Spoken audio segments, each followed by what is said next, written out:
성경에 예언되어 있는 마지막 한 일의 타임라인을 한 단어로 정리하면 바로 심판입니다. 그런데 이 심판 속에도 핵심 키워드가 존재하는데 그것은 바로 미혹입니다. 즉, 재림하실 예수 그리스도께서 세상을 심판하실 때 그 심판 안에 미혹이 함께한다는 것입니다. 이는 다시 말해 미혹은 심판의 또 다른 형태임을 의미합니다. 왜 미혹이 또 다른 심판일까요? 데살로니가 후서 2장에 보면 주님이 재림하실 마지막 때에 관해 말씀하는데 마지막 때에 일어나는 현상 중 하나가 바로 미혹이라는 것입니다. 데살로니가 후서 2장 9절로 12절은 이렇게 말씀합니다. 악한 자의 나타남은 사탄의 활동을 따라 모든 능력과 표적과 거짓 기적과 불의의 모든 속임으로 멸망하는 자들에게 있으리니 이는 그들이 진리의 사랑을 받지 아니하여 구원함을 받지 못함이라. 이러므로 하나님이 미혹의 역사를 그들에게 보내사 거짓 것을 믿게 하심은 진리를 믿지 않고 불의를 좋아하는 모든 자들로 하여금 심판을 받게 하려 하심이라. 여기서 보면 진리의 사랑을 받지 아니하고 불의를 좋아하는 모든 자들을 심판하기 위해 미혹의 역사를 보내신다고 말씀합니다. 즉, 사탄이 사람들을 미혹하는 일을 하나님께서 다 허용하심으로 전무후무한 미혹의 일들이 벌어진다는 것을 의미합니다. 이미 그 중심이 변질된 상태에서는 진리를 따라 행하려 하지 않고 진리와 반대되는 불의를 따르려 합니다. 그래서 하나님은 변질된 중심에 맞는 심판을 내리기 위해 그들에게 미혹들이 역사하도록 다 허용해 버리시는 것이고 미혹은 심판의 또 다른 형태인 것입니다. 그럼 이런 미혹은 언제 어떻게 일어나는 걸까요? 우리가 살고 있는 지금은 마지막 때입니다. 아직 예언된 환란의 때에 들어가진 않았지만 그 환란으로 돌입하는 일은 시간 문제일 정도로 임박해 있는 것이 사실입니다. 그래서 환란이 임박한 이 시점부터 하나님은 미혹의 역사를 허용하심으로 미혹의 일들이 일어나고 있는 것입니다. 당장 지금의 현실을 보면 믿지 않는 이들은 말할 것도 없고 하나님을 믿는다는 이들 가운데도 서로 다른 생각과 교리, 사상, 이념 등에 따른 온갖 미혹들로 점철되어 있는 현실입니다. 사랑, 정의, 평화, 인권의 의미가 실상은 하나님의 뜻을 거스르는 세상 기준에 의한 것들임에도 전혀 분별하지 못하고 그 흐름을 그대로 따라갑니다. 교계 내에서도 마찬가지로 연합이라는 광명한 기치를 내세워 실상은 하나님을 거스르는 거대한 미혹의 물결에 휩쓸려 있는 상태입니다. 가히 미혹되지 않은 영역이 없다고 할 정도로 온 세상이 미혹에 물들어 있는 심판이 시작된 시대라고 볼 수 있습니다. 아직 환란이 임하지 않은 지금도 이처럼 미혹이 횡행하는 현실이지만 사실 지금의 미혹은 하나로 결집된 미혹이 아닌 각기 다른 모양을 하고서 여기선 이런 미혹을 따라가고 저기선 저런 미혹을 따라가는 중구난방의 형태입니다. 그러나 마지막 환란에 들어가게 되면 하나의 권세 아래 하나의 모양으로 암묵적인 사회적 합의에 의해 통합되는 이른바 미혹의 완성이 이루어지는 것입니다. 예수님의 부활 승천 이후 2000년 동안 사탄은 사람들을 삼키기 위한 온갖 전략 전술을 사용해 왔습니다. 그런데 마지막 때에는 자신의 주특기인 기만 전술, 즉 진리를 가장한 거짓으로 미혹의 광풍을 불러일으킵니다. 그리고 이 미혹의 중심에는 적그리스도가 있습니다. 적그리스도는 온 인류를 삼키려는 계획을 실현하기 위해 사탄이 대리인으로 내세우는 마지막 보루입니다. 사탄은 예수님이 탄생하실 때부터 인류 구원을 위한 하나님의 뜻을 알고 그걸 막기 위해 발악해온 놈입니다. 사탄의 활동 목적은 크게 두 가지입니다. 첫 번째는 인류가 예수님을 그리스도로 믿지 못하게 막는 것이고 두 번째는 예수 그리스도의 재림을 어떻게든 늦추는 것입니다. 사탄은 지금껏 이 두 가지의 목적을 실현하기 위해 온갖 술수를 부리며 세상을 파탄으로 몰아넣고 사람들이 하나님을 믿지 못하게 하려 힘썼지만 그럼에도 하나님의 섭리는 진행되어 예수 그리스도를 믿음으로 구원받게 되는 복음의 여정은 계속 이어져 왔고 이제 그 복음 전파의 완성이 도래해 있는 시점입니다. 이런 사실을 누구보다 잘 아는 사탄은 이제 예수님의 재림을 어떻게든 늦추고자 혈안이 되어 있는 상태입니다. 어차피 세상이 끝나면 이제 자신에게 심판이 쏟아질 것을 알기에 더욱 발악을 하는 것입니다. 그럼 예수님의 재림을 막거나 늦추기 위해 사탄이 했던 짓은 무엇인가요? 바로 이스라엘이 회복되지 못하도록 하는 일이었습니다.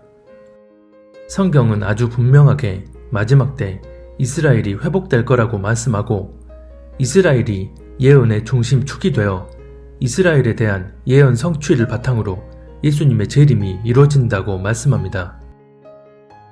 그래서 사탄은 이스라엘이 회복되지 못하도록 지금껏 많은 계략을 펼쳐왔고 그 계략 중 하나가 바로 반유대주의를 통해 이스라엘을 멸절시키는 일이었습니다. 이스라엘이 회복되지 못하도록 사탄이 조장한 대표적인 사건은 바로 홀로코스트였습니다. 이 홀로코스트는 유대인 600만 명을 죽인 대량 학살 사건이었습니다. 그리고 이 일을 주도했던 사람은 바로 독일의 아돌프 히틀러였습니다. 사탄은 당시 이스라엘 나라가 건국됨으로써 성경의 예언이 성취되는 것을 막기 위해 이스라엘이 건국되기 바로 몇 해 전 히틀러라는 인간을 대리인으로 내세워 유대인들을 멸절시키려 했습니다. 하지만 그 계략은 실패로 끝났고 사탄은 그 이후 전략을 수정하게 됩니다.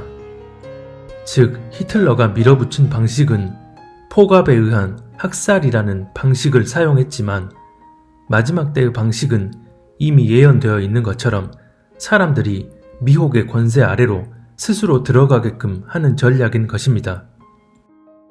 온 인류가 미혹 아래 놓이게 됨을 그대로 보여주는 말씀이 계시록에 보면 나옵니다. 계시록 11장에 보면 두 증인이 등장하는데 10절을 보면 두 증인이 죽임을 당하자 전 인류가 그들의 죽음을 즐거워하고 기뻐하여 서로 예물을 보낸다고 말씀합니다. 이 두 선지자가 땅에 사는 자들을 괴롭게 한 고로 땅에 사는 자들이 그들의 죽음을 즐거워하고 기뻐하여 서로 예물을 보내리라 하더라. 여기서 두 증인이 죽임당하자 왜 전 인류가 즐거워하는 걸까요? 환란의 때는 미혹이 완성되는 때입니다. 그래서 이미 적그리스도의 권세가 세상을 지배하게 된 상태이고 온 인류가 적그리스도라는 인물에 미혹되어 그의 통치를 자발적으로 따르게 되는 것입니다. 이런 미혹이 완성된 시대에 거짓에 동조하지 않고 끝까지 진리를 선포하는 두 증인을 비롯한 소수의 사람들의 모습이 이미 미혹에 붙들린 사람들이 보기엔 눈의 가시처럼 보여지는 것이고 이런 상황에서 두 증인이 죽임당하자 온 인류가 이 죽음을 기뻐하는 것입니다. 적그리스도라는 절대적 권세 아래 미혹되어 버린 인류의 모습을 그대로 보여주는 상황이라고 할 수 있습니다. 그런데 여기서 또 한 가지 생각해 볼 것이 있습니다. 로마의 네로 황제를 비롯해서 나폴레옹, 레닌, 스탈린 등등 지금껏 인류 역사에서 적그리스도로 지목됐던 많은 인물들이 있었습니다.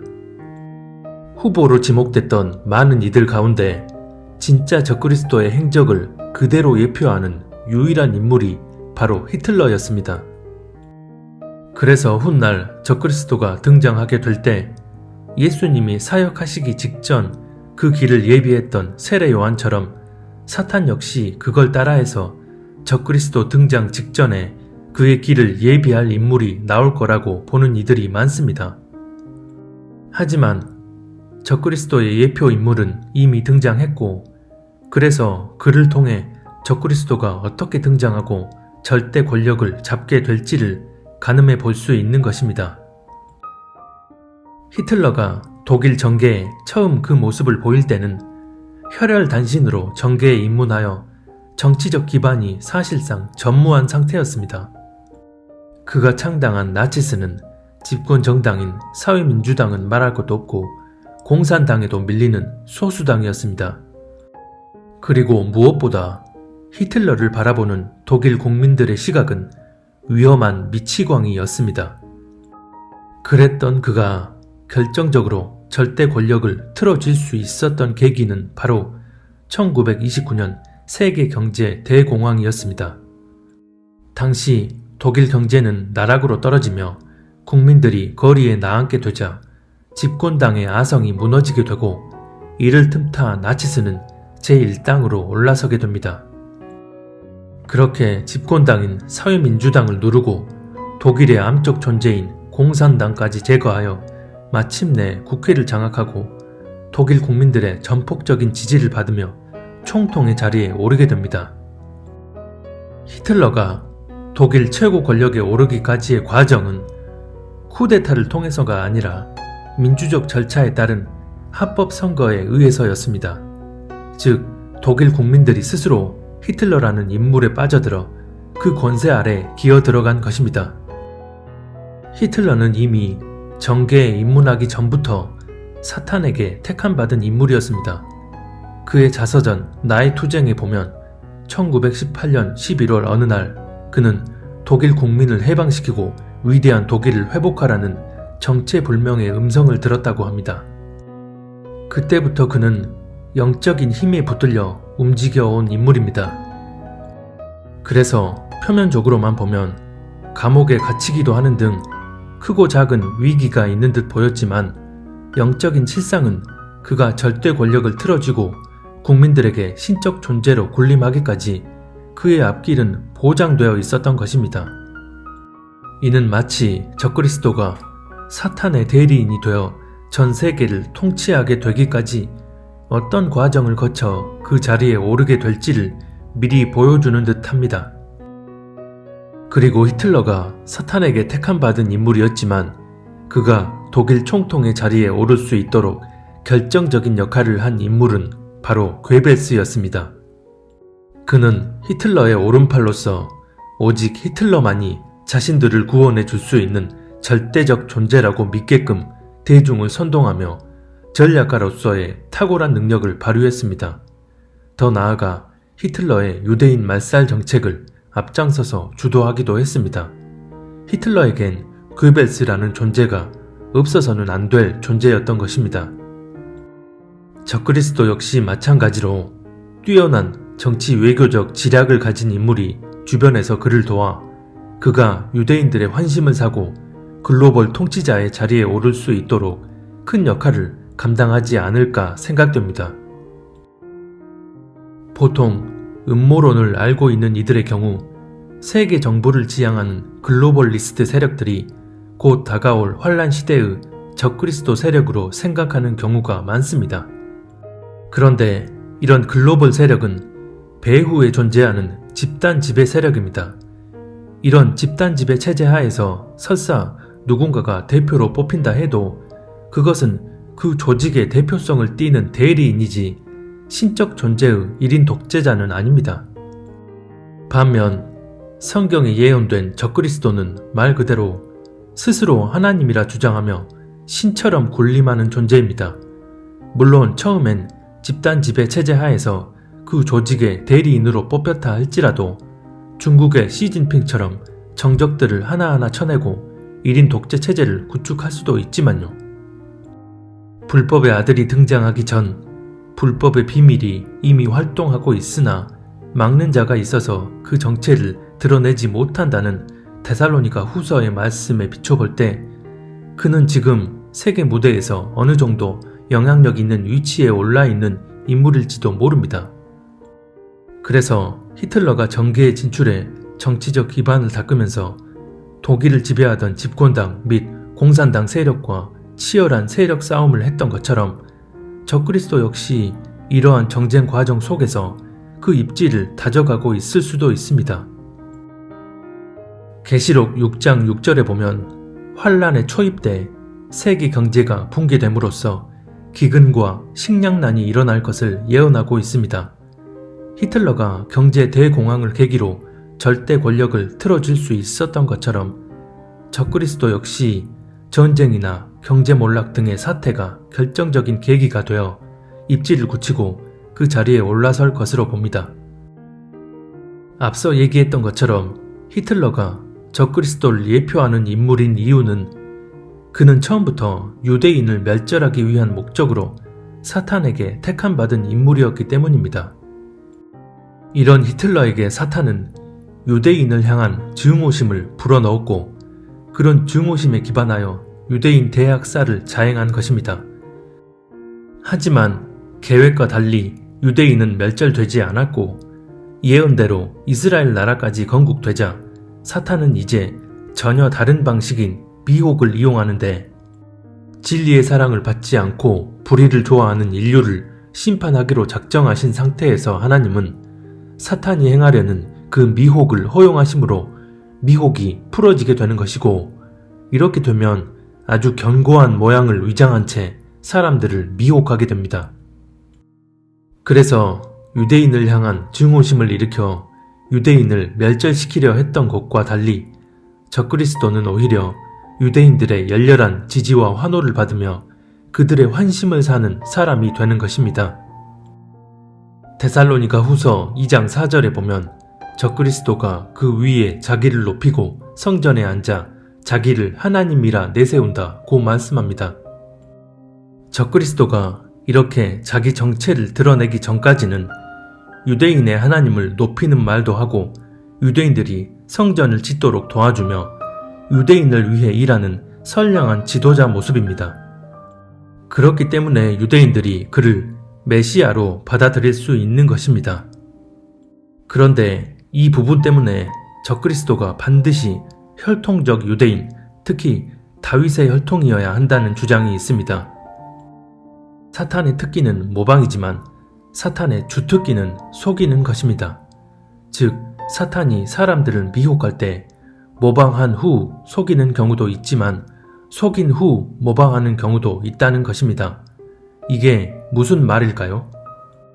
사람들을 미혹하기 위해 진짜 유대인의 혈통으로 와서 메시아인 척 속이는 것일 수도 있지만 애초부터 가짜 유대인인데 메시아를 모방하며 미혹할 수도 있다는 것입니다. 전자는 예언된 메시아의 혈통을 그대로 모방해서 사람들을 미혹하는 것이고 후자는 처음부터 혈통적 유대인인 것처럼 속여서 사람들을 미혹하는 것입니다. 계시록 2, 3장에 나오는 자칭 유대인들이 바로 이런 사탄의 속임수에 따른 것들입니다.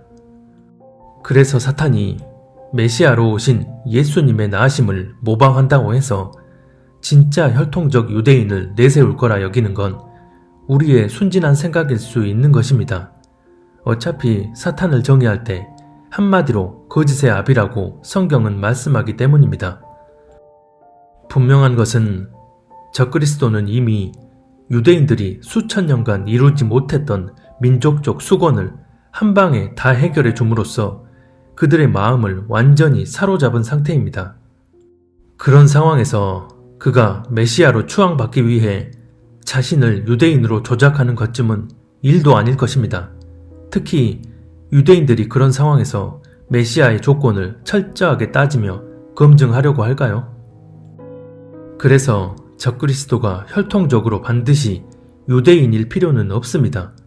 어차피 유대인들이 기다려야 할 진짜 메시아는 다윗의 혈통으로 오신 예수 그리스도 한 분밖에 없기 때문입니다. 다니엘서 12장 1절에 보면 그가 매일 드리는 제사를 폐하며 멸망하게 할 가증한 것을 세운다고 말씀합니다. 여기서 매일 드리는 제사를 폐한다는 의미는 그 전까지는 예루살렘에 제3성전을 짓도록 도와주고 그 성전에서 매일 제사를 드리게 해준다는 의미입니다. 다니엘서 9장 27절에도 보면 그가 장차 많은 사람들과 더불어 한 일의 동안에 언약을 굳게 맺고 그가 그 일의 절반에 제사와 예물을 금지한다고 말씀합니다. 여기서 적그리스도가 언약을 맺는 대상은 이스라엘입니다. 그리고 많은 사람들과 더불어 라는 말은 밀실에서 비밀리에 조약을 맺는 게 아니라 많은 사람들, 즉 전 세계적인 관심을 받으며 공개적으로 언약을 맺게 된다는 의미입니다. 그리고 그 언약을 맺고 난 후 한 일에, 즉 7년의 절반이 지났을 때 제사와 예물을 금지한다고 말씀합니다. 이는 다시 말해 언약 기간의 절반이 지나기 전까진 제사와 예물을 드리는 일이 일어난다는 것입니다.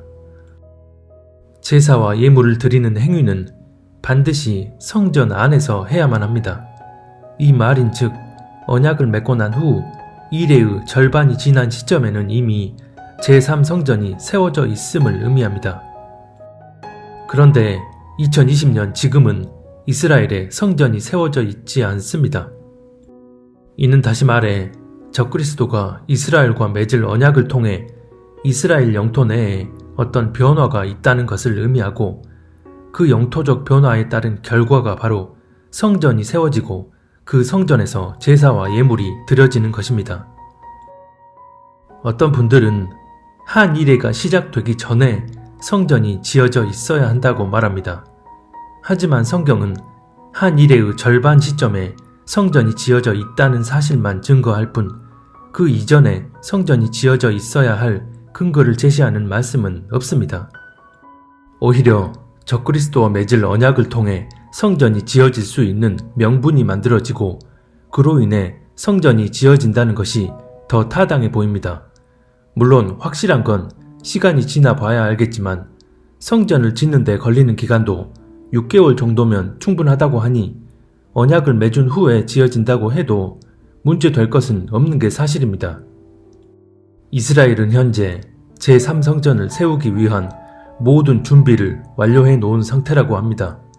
하지만 지금은 예루살렘을 두고 인접국과 국제적인 분쟁을 빚고 있는 상황에서 자기 마음대로 성전을 지을 수 없기 때문에 이 분쟁이 합의를 통해 종식되어야만 성전을 지을 수 있는 확실한 명분과 영토적 기반이 생기게 되는 것입니다. 성경이 말씀하는 이 언약은 바로 지난 수십 년 동안 미국과 국제사회가 그토록 힘써왔으나 성사되지 못했던 이스라엘과 팔레스타인의 평화협정입니다.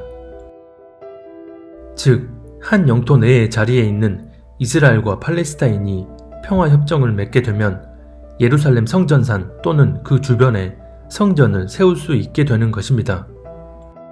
그리고 이 평화협정을 성사시키는 인물이 적그리스도이고, 이스라엘의 제3성전이 재건된 후 제사와 예물을 드릴 수 있게 만들어준다는 것입니다. 이 평화협정을 통해 적그리스도는 이스라엘이 고대하던 메시아인 것처럼 그들이 해야 할 일을 적극 도와주며 유대인들의 마음을 완전히 빼앗지만 언약의 중간에 자신의 정체를 드러내게 됩니다.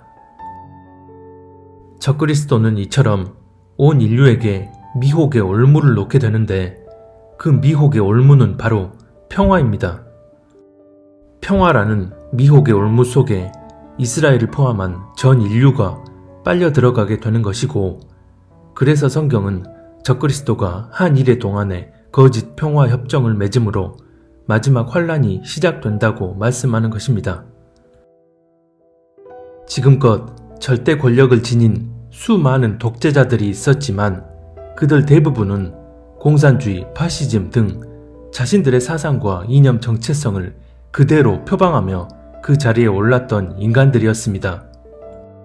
하지만 적그리스도는 어떤 특정 사상과 이념을 통한 강압적 방식으로 군림하는 게 아니라 아주 광명한 모양을 가장하여 세상을 미혹의 혼돈으로 이끌게 됩니다. 그래서 오히려 파시즘이나 공산주의 등 낡은 구시대적 사상들을 배격함으로써 사람들의 더 큰 지지를 받게 될 것입니다. 적그리스도 시대는 전체주의 체제가 맞지만 특정 사상과 이념에 의한 체제 확립이 아니라 인류가 자발적으로 적그리스도의 통치 아래 복속됨으로써 전체주의 체제가 확립되는 것입니다. 다시 말해 평화, 사랑, 정의 등등 아주 광명한 가치들을 표방하며 사람들의 환심을 사게 되는데, 심지어 기독교적 가치와 합치되는 부분들도 있기에 상당수의 제도권 교회들 역시 적그리스도를 위시한 평화와 연합이라는 광명한 기치 아래 빨려 들어갈 것입니다. 결국 적그리스도가 환란 중간에 자신의 정체성을 드러내기 전까지는 유대인들은 물론이요, 믿는다는 수많은 기독교인들에게도 칭송과 지지를 받게 되는 것입니다. 앞서 잠깐 살펴봤지만 적그리스도의 예표인 히틀러와 곧 등장할 적그리스도의 싱크로율은 특정 인물이 처음부터 택함받고 강력한 영적인 힘에 붙들려 차근차근 단계를 밟아가며 권세자의 입지를 굳히게 된다는 것이고, 사람들이 자발적으로 그 미혹의 권세 아래 복속된다는 것입니다. 히틀러는 대공황이라는 전 지구적 사태로 인해 독일 총통의 자리에 오르게 되고 독일 전체가 나치즘의 휘하에 들어갑니다. 만약 대공황이 발생하지 않았다면 히틀러가 독일을 지배하지 못했을 것으로 보는 역사학자들이 많습니다. 대공황으로 경제가 붕괴되자 독일 국민들은 자신들을 지켜줄 지도자를 강력하게 원했고, 처음엔 미치광이라 욕하고 무시하던 히틀러를 절대적인 구원자로 칭송하게 된 것입니다. 적그리스도 역시 아직 절대적인 지지를 받는 글로벌 리더가 아닌 상태에서 전 지구적 사태나 격변이 발생하게 됐을 때 그걸 통해 그 자리에 오르게 될 것으로 예상합니다. 그게 경제 붕괴가 됐든 전쟁이 됐든 사람들은 하루빨리 그 사태를 해결하고 자신들을 구원해줄 메시아적 인물을 찾게 되고, 그 사태를 해결하는 모습을 보이게 되면 자발적으로 그에게 복속되는 것입니다.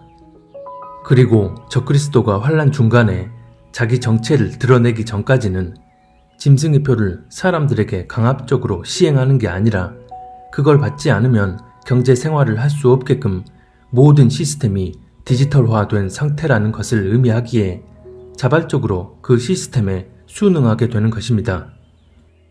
최근 들어 중앙은행이 발행하는 디지털 화폐를 도입하려는 움직임이 전 세계적으로 아주 빨라지고 있습니다. 이 디지털 화폐는 각국의 중앙은행들이 발행하는 화폐인데 종이 화폐가 아닌 디지털 형태로만 발행하는 화폐입니다.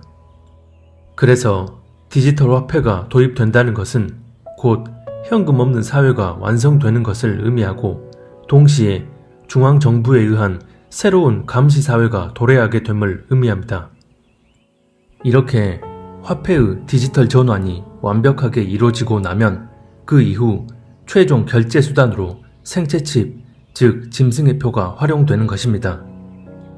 그리고 이런 디지털 감시 통제 사회를 위한 글로벌 인터넷망을 구축하기 위해 스타링크 프로젝트가 지금 진행되어 가고 있습니다. 스타링크 프로젝트란 지구 궤도에 인공위성 수만 개를 발사해 늦어도 2025년까지는 글로벌 초고속 인터넷망을 구축한다는 것입니다. 이렇게 되면 전 세계 그 어떤 곳을 가더라도 동일한 속도로 인터넷을 접속할 수 있기 때문에 모든 나라들에서 디지털 화폐가 상용화될 수 있는 것이고, 이는 다시 말해 본격적인 글로벌 감시 통제 시스템이 완성되어 가고 있다는 것을 의미합니다. 그리고 이 스타링크 프로젝트를 주도하고 있는 일론 머스크가 뉴럴링크라는 또 다른 프로젝트를 통해 사람의 뇌 속에 칩을 이식할 예정이라고 하니 그 연결점은 더욱 뚜렷해 보입니다. 머리에 칩을 이식하는 프로젝트에 도전한다는 것은 머리가 아닌 손에 칩을 이식하는 기술력은 완성 단계에 와 있다는 의미가 아닐까 싶습니다. 또 지금 보면 미국과 중국이 전시를 방불케 하는 패권 싸움을 벌이고 있습니다. 사실 중국의 경우는 구시대적 사상 독재 체제 하에서 자신들만의 정치 기반에 의한 디지털 감시 통제 시스템을 독자적으로 구축해 놓은 상태입니다. 이런 중국과 같은 절대 권력 체제가 독자적으로 유지되는 상황에선 글로벌 전체주의 체제가 온전히 뿌리 내릴 수 없기 때문에 중국 공산당의 절대 권력이 붕괴되는 것은 필수 불가결한 상황이고, 그 과정이 지금 코로나 사태를 계기로 거침없이 진행되어 가고 있습니다. 이렇게 되면 중국 내에 고스란히 남겨져 있는 디지털 감시 통제 시스템은 자연스레 적그리스도 체제 아래 귀속되어지게 됩니다. 중동 지역도 마찬가지입니다. 얼마 전에 이스라엘이 수니파 이슬람 국가인 아랍에미리트와 평화조약을 맺고 몇 주 뒤 또 다른 수니파 국가인 바레인과도 수교를 맺었다는 소식이 전해졌습니다. 그리고 수단, 오만, 모로코 등의 국가들도 이스라엘과 조만간 수교를 맺을 것으로 알려지고 있습니다. 사실 이스라엘과 아랍국들은 지난 수십 년간 엄청난 반목과 대립의 관계였습니다. 그런데 미국의 중재 아래 이런 아랍국들이 하나둘 이스라엘과 협정을 맺는다는 것은 중동 평화를 저해하는 실질적인 두 축인 팔레스타인과 이란의 입지를 좁히는 전략임과 동시에 평화라는 기치 아래 전 세계를 하나로 묶는 글로벌 통합의 과정이라고 할 수 있습니다. 이렇게 되면 이스라엘과 타협이 불가능한 이란의 경우 이스라엘과 전쟁이 불가피해지겠지만 중동의 다른 수니파 국가들은 계속해서 이스라엘과 평화 전선을 구축하며 정치적, 종교적인 연합이 진행되어질 것입니다. 그리고 팔레스타인 역시 이런 평화적 분위기에서 평화협정을 계속 거부한다면 오히려 평화를 원치 않는다는 프레임에 걸리게 되고 결국 이스라엘과의 평화협정에 서명할 것입니다. 즉, 한 일의 타임라인 안으로 들어가는 날이 임박했다고 봐도 무방한 상황인 것입니다. 그리고 이런 모든 일들은 무엇보다 세계 종교 통합의 완성을 의미하기도 합니다. 종교 통합 운동은 이미 오래전부터 카톨릭 교황의 주도 아래 꾸준히 진행되어 왔습니다. 그러다 2020년 6월 23일 세계 종교 통합 선언식이 네덜란드 헤이그에서 열리기로 예정되어 있었습니다. 이 종교 통합 선언식을 홍보하는 영상을 보면 교황을 중심으로 이슬람교, 유대교, 개신교, 불교, 힌두교 등등 세계 종교 지도자들이 대거 참여했습니다. 여기서 주목해 볼 것은 바로 이슬람입니다. 이슬람은 크게 수니파와 시아파라는 두 종파가 있는데 수니파 이슬람은 얼마든 타협이 가능한 종파로서 지금 이스라엘과 수교를 맺는 나라들이 그렇습니다. 반대로 시아파 이슬람은 타협이 쉽지 않은 근본주의 종파입니다. 그런데 이 세계 종교통합 홍보 영상에 시아파 지도자가 참여했다는 것은 종교통합 운동이 이미 물밑에서 빠르게 진척되어 왔음을 보여주는 부분입니다. 이 종교통합 선언식은 코로나 팬데믹으로 무기한 연기됐지만 머지않아 곧 다시 열리게 될 것입니다. 사실 6월에 열리기로 했던 이 선언식은 완전한 통합이 이루어지지 않은 상태에서 통합을 완성하겠다는 의지를 피력하는 선언적 의미만 담고 있었습니다. 그런데 그 선언식이 무기한 연기됐다는 것은 곧 도래할 적그리스도 체제의 출범과 발맞춰 상징성만 띠는 단순한 선언식이 아닌 완성된 단일 종교가 출범하는 것을 선포하는 본질적 차원의 선언식으로 바뀌게 된다는 의미이기도 합니다. 전 세계는 이처럼 정치, 경제, 사회, 종교적 대변혁 속에서 단일화된 글로벌 시스템을 향해 가고 있고 그 과정을 우리는 지금 눈으로 목도하고 있습니다. 2020년 중국발 코로나로 인한 팬데믹이 전 세계의 모든 시스템을 완전히 뒤바꾸는 엄청난 지각 변동을 일으키고 있는 것입니다. 히틀러가 정계에 막 입문했을 때는 국민들로부터 미치광이라는 소리를 듣는 등 별 볼 일 없어 보이는 정치 초년생이었습니다. 그리고 1924년 감옥에 갇힘으로 정치 생명이 끝날 뻔한 위기를 맞기도 합니다. 하지만 그 위기를 딛고 1929년 세계 경제 대공황을 발판 삼아 국민들의 전폭적인 지지를 받으며 독일의 절대 권좌에 오르게 됩니다.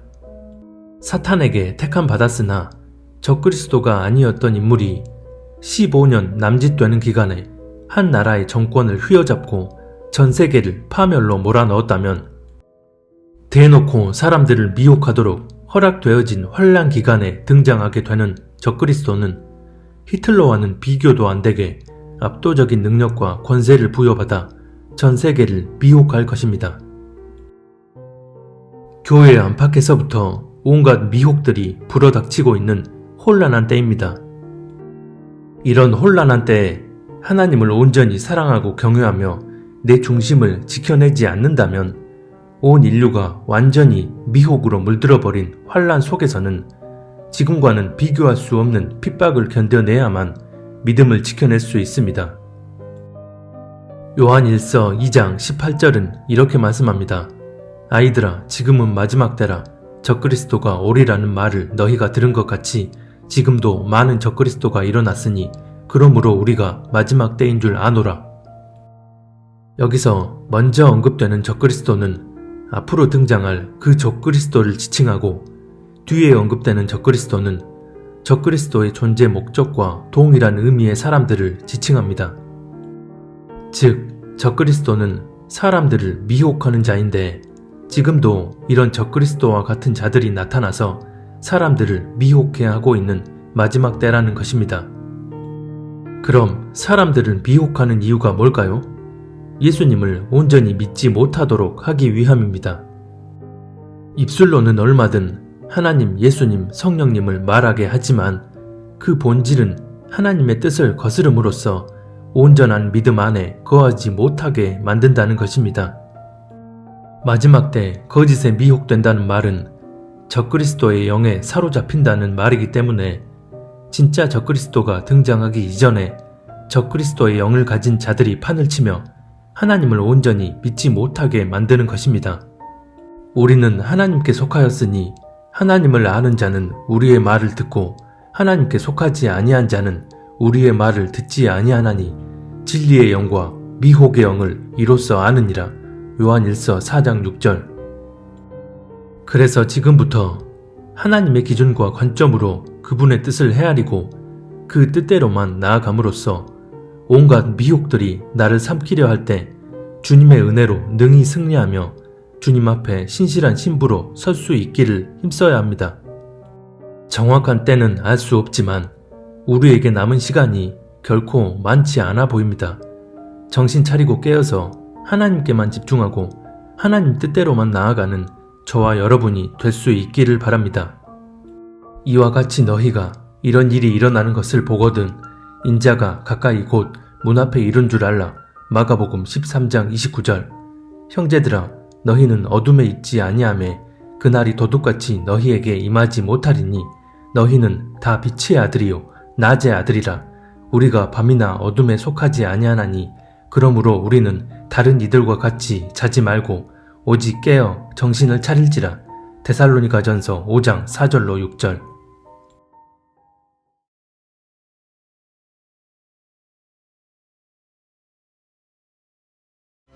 Today's signing sets history on a new course. Today the world sees that they're choosing cooperation over conflict, friendship over enmity, prosperity over poverty, and hope over despair. They are choosing a future in which Arabs and Israelis, Muslims, Jews, and Christians can live together, pray together, and dream together, side by side in harmony, community, and peace. Once again, let me congratulate the people of Israel, the people of the United Arab Emirates, and the people of the Kingdom of Bahrain. God bless you all. This is an incredible day for the world.